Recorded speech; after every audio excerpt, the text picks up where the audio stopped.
రాజమండ్రిలో మద్యం సిండికేట్ వ్యవహారంపై పెద్ద రచ్చ జరుగుతోంది. ఈ అంశంపై మాజీ ఎంపీ మార్గాని భరత్ నేతృత్వంలో వైసీపీ నేతలు ఆందోళన చేశారు.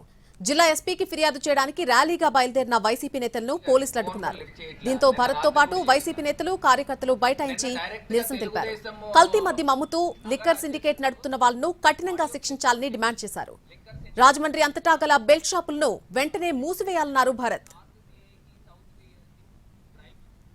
వైసీపీ నేతలు ఆందోళన చేయడంతో పోలీసులు వెనక్కి తగ్గారు. మాజీ ఎంపీ మార్గాని భరత్ తో పాటు వైసీపీ నేతలను ఎక్సైజ్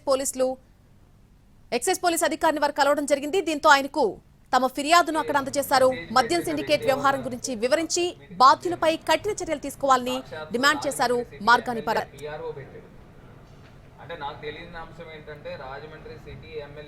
ఏపీ వ్యాప్తంగా నకిలీ మద్యం విక్రయాలు విచ్చలవిడిగా జరుగుతున్నాయని అంటున్నారు భరత్.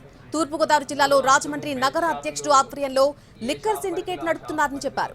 కొన్ని బ్రాండ్ల మద్యాన్ని అధిక ధరలకు అమ్ముకోవాలని 39 షాపులకు ఆదేశాలు జారీ చేయడం దారుణమన్నారు. అయితే ఆ బ్రాండ్లు వీళ్లు తయారు చేస్తున్న నకిలీ మద్యానికి సంబంధించినవా అని ప్రశ్నించారు భరత్. అలాగే బెల్ట్ షాపులకు సరిహద్దులు నిర్ణయించారని, ఒకరి ఏరియాలోకి మరొకరు ప్రవేశించకుండా నిర్ణయం తీసుకున్నారని తెలిపారు.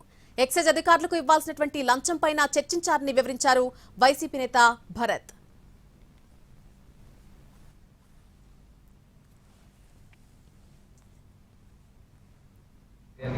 ఎమ్మెల్యే చెప్తా ఉన్నాడు, Telugu Desam party Rajahmundry city MLA EVM MLA చెప్తా ఉన్నాడు, శుద్ధపూస మాటలు చెప్తా ఉన్నాడు. నాకేం సంబంధం లేదు లిక్కర్ షాపులతో, ఇది ఏ మోడిఫికేషను.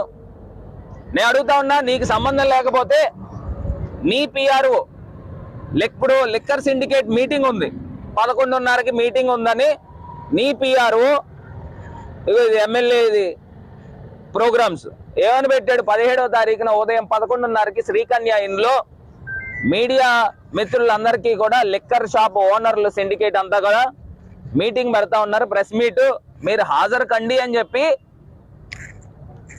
ఎమ్మెల్యే పిఆర్ఓ పెడతా ఉన్నాడు. అంటే దీనికి అర్థం ఏంటండి? నేను అడుగుతా ఉన్నా, ఎమ్మెల్యే పిఆర్ఓకి లిక్కర్ సిండికేట్కి ఏం సంబంధం?